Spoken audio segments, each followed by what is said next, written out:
Final எக்ஸாம்பிள்ல வந்து தொடர்ச்சியாக நினைக்கிறேன் ஒரே ஒரு இயர்ல மட்டும்தான் அது எஸ்ஏ பார்ட்ல வந்து இருந்துச்சு. மத்த எல்லா இயர்லயும் வந்து ஸ்ட்ரக்சர் பார்ட்ல தான் தொடர்ச்சியா அதுல கேள்விகள் வந்து கொண்டிருக்குது. அலகு 10 வலைத்தள விருத்தியாக்கம் சொல்லக்கூடிய பகுதியை தான் நாங்கள் இன்னைக்கு படிக்க இருக்கிறோம். அதுதானே?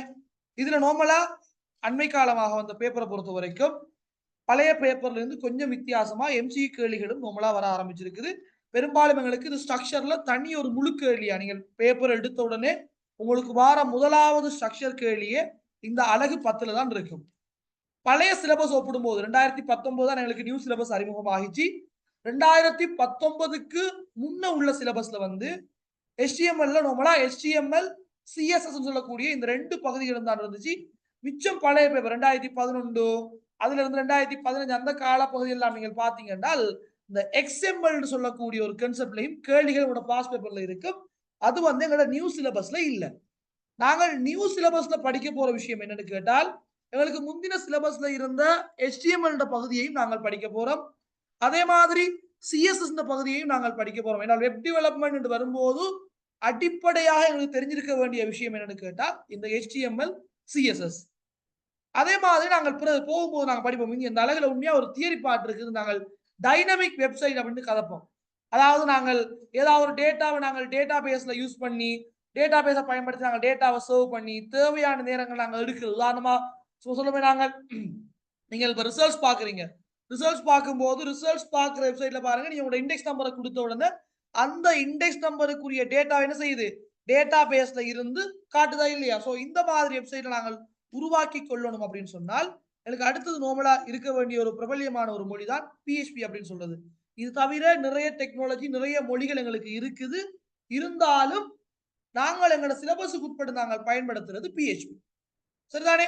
இந்த PHPயோட நீங்கள் 8வது அலகுல படிச்சிருப்பீங்க. MySQL படிச்சிருப்பீங்க. SQL சம்பந்தமான விஷயங்கள். அதாவது டேட்டா பேஸ்ல நாங்கள் தரவை சர்வ் பண்றதுக்கு, டேட்டா பேஸ்ல இருக்கக்கூடிய தரவுகளை நாங்கள் எடுத்துக்கொண்டு வாரதுக்கு, இதுக்கெல்லாம் நாங்கள் பயன்படுத்துற ஒரு மொழிதான் ஸ்ட்ரக்சர் குவாரி லாங்குவேஜ். கட்டமைக்கப்பட்ட வினவல் மொழி என்று சொல்ல விஷயத்தை நாங்கள் படிச்சிருப்போம். அந்த பகுதியும் PHPயையும் சேர்ந்து ஒரு பகுதி எங்களுக்கு இருக்குது. சரிதானே? சோ கிட்டத்தட்ட 10வது அலக நீங்கள் கம்ப்ளீட்டா படிச்சு முடிச்சீங்க அப்படின்னு சொன்னால் 10வது அலக நீங்கள் பூரணமா முடிச்சீங்க என்றால் எப்படி நாங்கள் இந்த ரிசல்ட்ஸ் பார்க்குற வெப்சைட் இருக்கு இல்லையா? அந்த வெப்சைட்டை எப்படி நாங்கள் பார்க்கிறோம் ஒரு ரிசல்ட்ஸை அந்த மாதிரி ஒரு வெப்சைட்டை செய்யறதுக்கான ஒரு பூரண அறிவு என்ன செய்யும் என்றால் இந்த பகுதியில் கிடைக்கும்.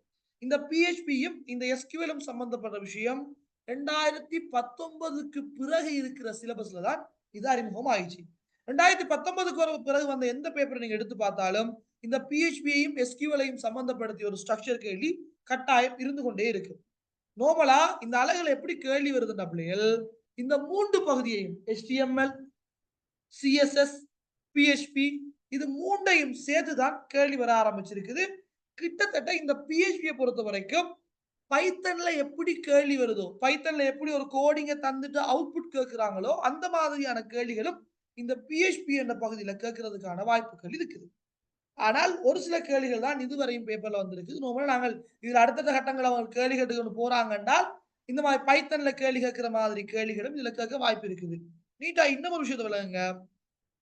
ஏதாவது ஒரு புரோகிராமிங் லாங்குவேஜ் இருக்கிற கான்செப்ட்டை நீங்கள் டீடைல்டாக விளங்கிட்டீங்க அப்படின்னு சொன்னால் உங்களுக்கு அடுத்தடுத்த புரோகிராமிங் லாங்குவேஜ் வந்து கஷ்டப்பட்டு படிக்க வேண்டிய அவசியம் ஒன்றும் இல்ல.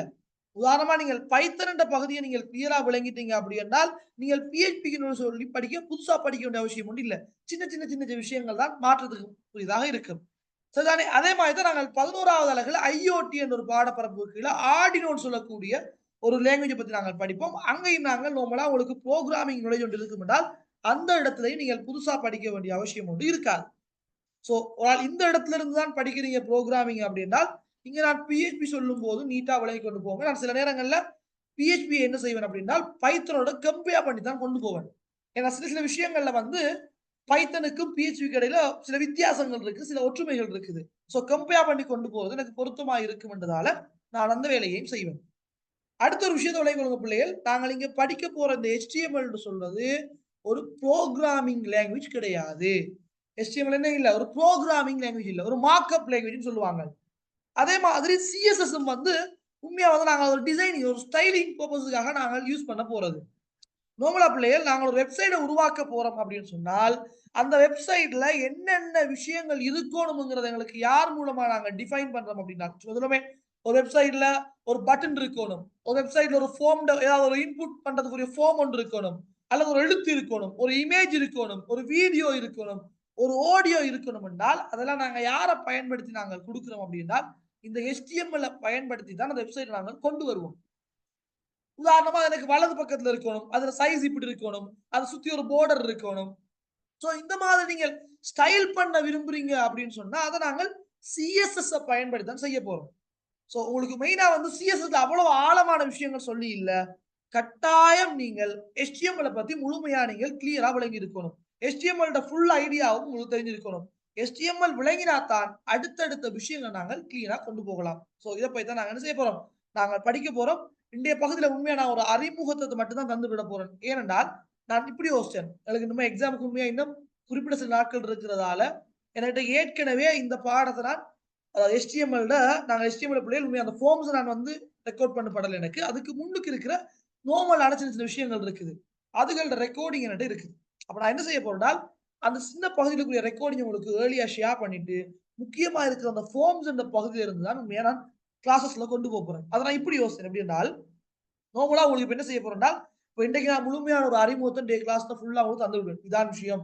இதான் படிக்க போறோம். இதான் பாடத்துல இருக்குது. நார்மலா ஒரு ஸ்டார்ட் ஒரு ஆரம்பத்த தந்து விடுவேன். அதுக்கு பிறகு நான் செஞ்ச HTML ஆரம்பத்துல இருந்து அந்த ஃபார்ம்ஸ் என்ற பகுதி மட்டும் இல்லாம மத்த எல்லாத்தையும் சேர்த்து கடந்த காலங்கள்ல அதாவது போன வருஷம் செஞ்ச ரெக்கார்டிங் இருக்கு என்கிட்ட. சோ போன வருஷத்துக்கு நியூ சிலபஸ் தான். இந்த வருஷமும் நாங்க அதே சிலபஸ் தான் எழுத போறோம். அப்ப எந்த மாற்றமும் இல்ல. அப்ப அந்த பகுதியை மட்டும் நான் உங்களுக்கு ரெக்கார்டிங் என்ன நடக்கும்னால், அந்த காலம் ஷார்ட் ஆகும். எக்ஸாமுக்கு இன்னும் காலம் இருக்குது எங்களுக்கு. அப்ப அந்த பகுதியை மட்டும் ரெக்கார்டிங் தந்து விடுவேன். தந்ததுக்கு பிறகு ஒரு கிளாஸ் செய்வேன். அந்த கிளாஸ்ல என்ன செய்வேன்னால், அதுவரைக்கும் நீங்கள் படிச்ச பகுதிகள அப்படியே உங்களுக்கு மீட்டின மாதிரி ஒரு கேள்வி ஒண்ணு செய்வேன். திரும்ப அதே விஷயங்கள நார்மலா ரிவிஷன் பண்ற மாதிரி செஞ்சதுக்கு பிறகு தான் ஃபார்ம்ஸ் என்ற பகுதிக்குள்ள போவேன். சரிதானே?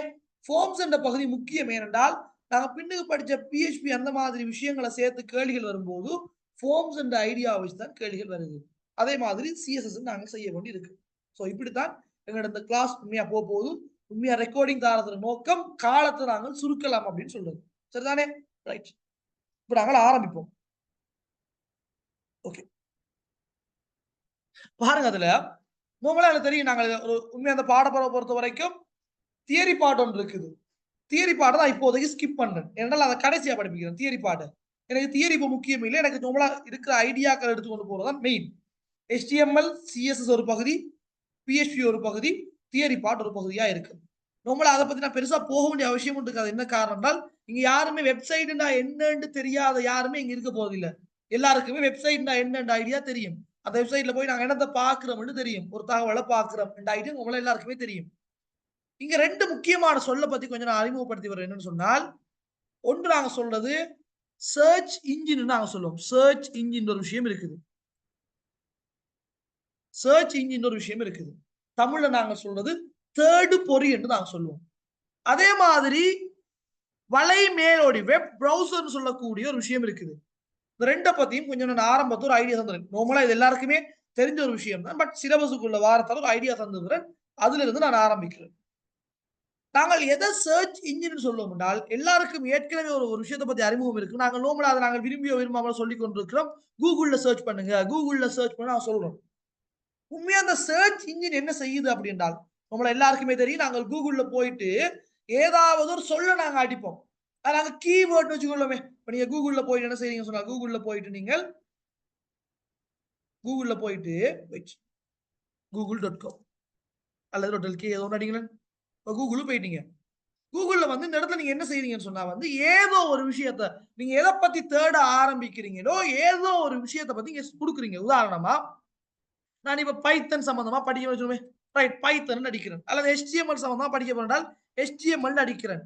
ஏதோ ஒரு விஷயத்த நீங்க எத பத்தி தெரிஞ்சு கொள்ள நினைக்கிறீங்களோ, அந்த வேர்ட அல்லது அந்த வசனத்த நீங்க முழுமையான ஆங்கிலத்துல சரியா கிராமர் படி அடிக்கணும் கட்டாயம் ஒன்று இல்ல. சும்மா கிராமர் மிஸ்டேக்கா அடிச்சாலும் பிரச்சனை இல்ல. அதுவா என்ன செய்யும்? தேடிக்கொள்ளும். அப்ப HTML சும்மா HTML ஆ ஃபார்ம்ஸ் அடிப்பேன் சும்மா நாங்கள் HTML ஃபார்ம்ஸ் அடிக்கிறேன். ஜஸ்ட் நான் சர்ச் பண்றேன். என்டர் பண்றேன். இந்த கூகுள் என்ன செய்யுது என்றால், இந்த கூகுள் என்ன செய்யுது அப்படின்னு சொன்னா, நான் அடிச்ச அந்த HTML forms என்ற இந்த சொல்ல, நான் சொல்றது கீவேர்டு, இந்த சொல்ல எந்தெந்த வெப்சைட்ல எல்லாம் பயன்படுத்தி இருக்கிறாங்களோ அந்த எல்லா வெப்சைட்டையும் எனக்கு என்ன செய்யுதுன்னு சொன்னா வந்து லிஸ்ட் பண்ணுது. இந்த HTML forms என்ற சொல்ல எந்தெந்த வெப்சைட் எல்லாம் பயன்படுத்தி இருக்கிறாங்களோ அந்த வெப்சைட் எல்லாத்தையும் என்ன செய்யுது லிஸ்ட் பண்ணி விடுது. இங்க பாருங்க, நம்மள HTML forms W3 schools சொல்லக்கூடிய வெப்சைட் இருக்குதா, அதே மாதிரி வந்து MDN web docs சொல்லக்கூடிய வெப்சைட்ல இருக்குதா, அதே மாதிரி geek4geeks சொல்ற வெப்சைட்ல இருக்குதா, tutorials points இருக்குதா, java t points வெப்சைட்ல இருக்குதா, அது சம்பந்தமா என்னென்ன வீடியோக்கள் இருக்குது அப்படின்னு சொல்லி நான் தேடின அந்த கீவேர்டோட சம்பந்தப்பட்ட வெப்சைட் எல்லாத்தையுமே இங்க காட்சிப்படுத்தி இருக்குது. இது போக இந்த இமேஜஸ்ல என்ன போட்டிருக்குது, நான் தேடின விஷயத்தோட சம்பந்தப்பட்ட இமேஜஸ் எல்லாம் எங்க இருக்குதோ அது எல்லாத்தையுமே என்ன இருக்குது இந்த தந்திருக்குது. இதெல்லாம் ஒவ்வொரு வெப்சைட்ல இருக்கிற இமேஜஸ் எனக்கு தேடி தந்திருக்குது. அப்ப நான் கொடுக்கிற கீவேர்ட தேடி தார ஒரு ஆள் தான் அந்த கீவேர்டோட சம்பந்தப்பட்ட விஷயங்களை எனக்கு எல்லா வலைப்பக்கங்கள்ல இருந்தும் எல்லா வெப்சைட்ல இருந்தும் எனக்கு தேடி தார ஒரு ஆள் தான் யாருன்னு கேட்டால் இந்த தேடு பொறின்னு சொல்றாங்க. அந்த பெயர்ல இருக்குது தேடுறது. நான் எதை கொடுக்கிறோனோ அதை தேடிக்கிறது. இதான் விஷயம். சரியா பிள்ளைகள்? இப்படி என்னென்ன சர்ச் இன்ஜின்ஸ் இருக்குது அப்படின்னு கேட்டால் நார்மலா எங்களுக்கு எல்லாருக்கும் பரிச்சயமானதுதான் இந்த கூகுள் சொல்றது. அது போக என்னென்ன சர்ச் இன்ஜின் இருக்குன்னு கேட்டால் நார்மலா இங்க சிலதை போட்டுக்கிட்டு பாருங்க. இதுல என்னது இப்ப பிரபல்யமா இருக்கிறது இந்த கூகுள் சொல்றது உங்களுக்கு தெரியும். கூகுள் கம்பெனியிட இந்த பிங்க்னு ஒன்று இருக்குது. அது யாருன்னு கேட்டால் மைக்ரோசாஃப்ட் நிறுவனத்துல மைக்ரோசாஃப்ட் நிறுவனத்தால வழங்கப்பட்ட சர்ச் இன்ஜின் சர்வீஸ் தான் யாருன்னு கேட்டால் இந்த பிங்க்னு சொல்றது. இது டக் டக் கோன்னு சொல்லுவாங்க. இந்த டக் டக் கோன்னு சொல்லுவாங்க. யாஹூ அப்படி ஆஸ்க்னு சொல்றது. இப்படி ஏராளமான சர்ச் இன்ஜின்ஸ் இருக்கு. இப்ப AOL தான் இருக்குது. AOL இப்படி நிறைய இருக்குது பிள்ளைகள். சரியா? இந்த போட்டு பாருங்க. இதுல நிறைய வந்திருக்குது. சரியா? ஆஸ்க், டக் டக் கோ, யாஹூ, AOL, பிங், சரியா? கூகுள் இப்படி நிறைய இருக்குது. இது எல்லாத்துலயும் அண்மை காலமாக நாங்கள் அதிகமா பயன்படுத்துறது யாருன்னு கேட்டால் இந்த கூகுள். ஏன்னா உண்மையா கொஞ்சம் கொஞ்சம் நல்லா ஒர்க் பண்றதெல்லாம் சொல்றோம். இப்படி நிறைய இருக்குது. சரியா? இந்த ஐடியா ஒன்று சர்ச் இன்ஜின் தான் யாருன்னு தெரியும். நீங்க இன்னொரு விஷயத்தை கவனிச்சிருப்பீங்க. உண்மையா என்னதான் இந்த கண்டென்ட் இந்த கீவேர்ட் சம்பந்தமா நீங்க போட்டிருந்தாலும் எல்லா வெப்சைட்ஸையும் என்ன செய்யாது, அது முன்னுக்கு காட்டாது. சும்மா யோசிங்க, நல்ல உங்களுக்கு விளங்குற மாதிரி சொல்றதா இருந்தா இப்ப யூடியூப்ல வீடியோக்கள் இருக்குது. ஒரே விஷயத்தை நிறைய பேர் பேசியிருப்பாங்க. ஆனா எல்லார வீடியோவும் முன்னுக்கு வந்திருக்காது தானே. ஒரு சில வீடியோக்கெல்லாம் சர்ச் பண்ணதுல முன்னுக்கு வரும். அது யார வீடியோக்கள் கேட்டால் அதை நாங்க சொல்லும் ஒரு ஆளோட கண்டென்ட் முன்னுக்கு வரணும் என்றால் இப்ப நான் சர்ச் பண்றேன் இந்த வெப்சைட் முன்னுக்கு வரணும் என்றால் இந்த வெப்சைட அந்த சர்ச் இன்ஜினுக்கு ஏத்த மாதிரி தேடினா எந்த வெப்சைட்டும் அதுக்குள்ள வரணும். இந்த கீவேர்டை தேடினா எந்த வெப்சைட்டும் வரணும் என்று நினைச்சிருந்தா அதுக்கேத்த மாதிரி நான் உருவாக்குற இந்த வெப்சைட்டை தயார்படுத்தணும். அதை நாங்க சொல்றது பிள்ளைகள் search engine optimisation. Search engine optimisation ஒரு விஷயம் இருக்குது. சரிதானே? அப்படிதான் என்னென்றால் அது ஒரு பாருங்க is the process of improving the quality and quantity of the website traffic to website or web pages from the search engines. என்ன சொல்ல வராரு? என்ன சொல்ல வராரு? அதாவது நான் ஒரு வெப்சைட்ல குவாலிட்டியை கூட்டுற மாதிரி இப்ப நிறைய வெப்சைட்ஸ் இருக்கு உலகத்துல. ஒரு விஷயத்தை தேடுறாரு அப்படி என்றால் அந்த தேடும் போது அவருக்கு தேடுற அந்த சர்ச் அவுட்புட் வருதா இல்லையா கீழே கீழுக்கு அதுல எந்த வெப்சைட்டை நான் முன்னுக்கு கொண்டு வரணும்னு சொன்னால் எந்த வெப்சைட்டையும் ஒரு தரமான வெப்சைட்டா மாத்தணும். எந்த வெப்சைட் ஒரு குவாலிட்டியான வெப்சைட்டா மாத்தணும். அந்த சர்ச் இன்ஜினுக்கு ஏத்த மாதிரி எந்த வெப்சைட்டை நான் தயார்படுத்தணுங்கிற ஐடியாவை நீங்கள் விளங்கிக் கொள்ளுங்கள். அதான் சர்ச் இன்ஜின் ஆப்டிமைசேஷன். சரிதானே? அப்புறம் என்னது சர்ச் இன்ஜின்ல எந்த வெப்சைட்டும் ரேங்க் ஆகணும், எந்த வெப்சைட்டும் முன்னுக்கு வரும். அதெல்லாம் உண்மையா கடைசி தியரி பார்ட் வரும்போது நான் சொல்றேன். இப்ப சில கீவேர்ட் சில விஷயங்கள் முக்கியம் என்றதால இவரத்துல அறிமுகப்படுத்திடுவேன். நோட்ஸ் எல்லாம் ஃபுல்லா உங்களுக்கு தருவேன். சரிதானே? ரைட். அடுத்தது கவனிங்க, நான் சொல்ல வந்த அடுத்த விஷயம் தான் வெப் பிரவுசர். எல்லாருக்கும் தெரியும். நாங்க பிரவுசர்ல போனோம், பிரவுசர்ல போய் தேடுங்க. நாங்க பிரவுசர் சொல் வந்து எனக்கு புதுசு இல்ல. உண்மையா பிரவுசர் சொல்றது பிள்ளைகள் ஒரு software. Browser is a software. அது ஒரு மென்பொருள். எப்படிப்பட்ட மென்பொருள்னால் ஒரு பிரயோக மென்பொருள், ஒரு அப்ளிகேஷன் சாஃப்ட்வேர். ஏற்கனவே தெரியும் எங்களுக்கு சாஃப்ட்வேர் நாங்கள் ரெண்டு வகையா பிரிக்கிறோம். System software, application software. அதுல அப்ளிகேஷன் சாஃப்ட்வேர் சொல்றது இந்த தேவையை நிறைவேற்றிக் கொள்வதற்காக நாங்கள் போடுறது. அப்ப எங்கட எங்கட எங்கட எங்கட பிரவுசர் சொல்றது வெப் பிரவுசர் வலை மேலோடி நாங்க தமிழ்ல சொல்றது ஒரு சாஃப்ட்வேர். அதான் ஞாபகம் வச்சுக்கணும். சரிதானே? இந்த வெப் ப்ரௌசரை பொறுத்த வரைக்கும் உண்மையா நாங்கள் இணையத்தை அணுகிறதுக்காக ஒரு வெப்சைட்டை பார்வையிடுறதுக்காக நாங்க பயன்படுத்துற ஒரு மென்பொருள் தான் யாருன்னு கேட்டா இந்த சாஃப்ட்வேராக இருக்க போகுது. இந்த ஐடியாவை நீங்கள் எடுத்துக்கொள்ளுங்க. ஆக பேசிக்கா நாங்க எடுக்கணும். உண்மையா இந்த என்னென்ன மாதிரியான வெப் ப்ரௌசர்ஸ் இருக்குது அப்படின்னு சொன்னா இங்க பாருங்க, வெப் ப்ரௌசர்ஸ் நான் அடிக்கிறேன், இமேஜஸ்க்கு போய் காட்டுன்னு பாருங்க. நார்மலா நாங்க எல்லாருமே பயன்படுத்துறது நாங்க சொல்லுவோம் கூகுள் குரோம்ல போய் தேடுங்க, கூகுள் குரோம்ல சொல்லுவோமா இல்லையா, அது ஒன்று. ஆரம்ப காலங்கள்ல பாருங்க இன்டர்நெட் எக்ஸ்ப்ளோரர் என்ற ஒரு விஷயம் இருந்துச்சு. பட் அது இப்ப உண்மையா இல்ல கிட்டத்தட்ட. சரிதானே? என்றால் அதுக்கு பதிலா வேற என்ன இப்ப இந்த போட்டிருக்குது இன்டர்நெட் எக்ஸ்ப்ளோரர் இருக்குது. இப்படி ஒரு லோகோல இருந்துச்சு. ஆரம்ப காலங்கள்ல மைக்ரோசாஃப்ட் நிறுவனத்தால் உருவாக்கப்பட்டதுதான் இப்படி ஒரு லோகோல இருந்துச்சு. பட் இப்ப அது பாவனையில இல்லாமல் ஆயிட்டு. ஏனென்றால் மைக்ரோசாஃப்ட் நிறுவனத்தால இந்த இருக்குது எட்ஜ்னு சொல்லக்கூடிய மைக்ரோசாஃப்ட் எட்ஜ்னு சொல்லக்கூடிய ஒரு விஷயத்த ஒரு பிரவுசர் அறிமுகப்படுத்தினதால இப்ப என்ன செய்யுது இன்டர்நெட் எக்ஸ்ப்ளோரர் வந்து பழைய மெஷின்கள் தான் இருக்குது. கூகுள் கம்பெனியால் அறிமுகப்படுத்தப்பட்டதுதான் இந்த குரோம் சொல்றது, கூகுள் குரோம் என்று சொல்றது. தானே உண்மையா அந்த நாங்கள் தெரிஞ்சுக்கணும் ஓப்பன் சோர்ஸ் சம்பந்தமா ஐடியா ஒன்று இருக்குன்னு நினைக்கிறேன். ஸோ அதுகளை வச்சு மாடிஃபை பண்ண ஒன்று தான் இந்த ஃபயர்ஃபாக்ஸ் சொல்றது, மொசிலா ஃபயர்ஃபாக்ஸ் சொல்லுவாங்க. அதே மாதிரி வந்து இந்த நார்மலா தெரியும் ஆப்பிள் யூசர்ஸா இருந்தாங்க என்றால் மெக்ஓஎஸ்ல இருந்தாங்க என்றால் அவங்க சஃபாரி என்று பாவிச்சிருப்பாங்க. போன்ல நீங்க கேள்விப்பட்டிருப்பீங்க ஒபேரா மினி என்று கேள்விப்பட்டிருப்பீங்க. அது மெஷினுக்கு ஒபேரா வரும். தானே இத மாதிரி ஏராளமான ப்ரௌசர்ஸ் இருக்குது. பிரேவ்னு சொல்லுவாங்க. இங்க பாருங்க யூசி ப்ரௌசர் கேள்விப்பட்டிருப்பீங்க போன்களுக்கு. பிரேவ் இருக்குது. இப்படி நிறைய ப்ரௌசர்ஸ் இருக்குது. இதுல ஏன் நிறைய இருக்குதுன்னா நாங்கள் எங்களுக்கு பிடிச்சது நாங்க பாவிக்கிறோம் அவ்வளவுதான். ஒரு வேலையை செய்யற சாஃப்ட்வேர்ஸ் நிறைய இருக்கு. நாங்க எதைத்தான் பயன்படுத்தணும் கட்டாயம் முடியல எப்படி எனக்கு எது பிடிக்குதோ அதை பயன்படுத்துறேன். எதுல சர்வீஸ் பிடிக்குதோ அதை நான் பயன்படுத்துறேன். அது உங்களோட விருப்பங்கள். அப்ப இதெல்லாம் வெப் ப்ரௌசர்ஸ்.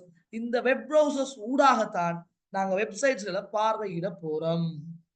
இந்த ஐடியா ஞாபகம். இதுவரைக்கும் நான் சொன்ன விஷயங்கள் கிளியரா விளங்கிட்டா? ஏதாவது டவுட்ஸ் இருக்குதா?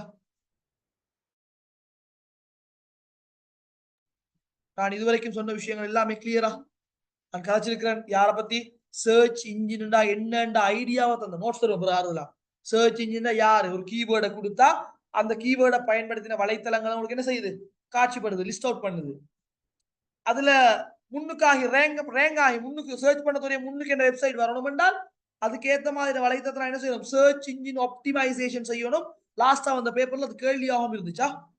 அதுக்கு பிறகு பிள்ளைகள் வெப் ப்ரௌசர்னு பார்க்கிறோம் வலைத்தளங்கள் சாரி வெப்சைட்ஸ் வலைத்தளங்கள் நாங்கள் பார்வையிடுறதுக்காக இருக்கிற ஒரு சாஃப்ட்வேர் தான் யாருன்னு கேட்டால் வெப் ப்ரௌசர்ங்கிற ஐடியாவை நாங்கள் கொண்டு வரோம். சரிதானே? ரைட். இப்ப கவனிங்க விஷயத்துக்கு வர போறோம். உண்மையா நாங்க இதுல என்ன செய்ய போறோம் என்றால் HTML சம்பந்தமாக நாங்கள் படிக்கணும். சரியா பிள்ளைகள்? முதல் நாங்க படிக்க போறது HTML. அப்ப நாங்க HTML பத்தி படிக்க போறோம் அப்படின்னா அது கோடிங் எழுதுறது எப்படின்னு தெரிஞ்சிருக்கணும்.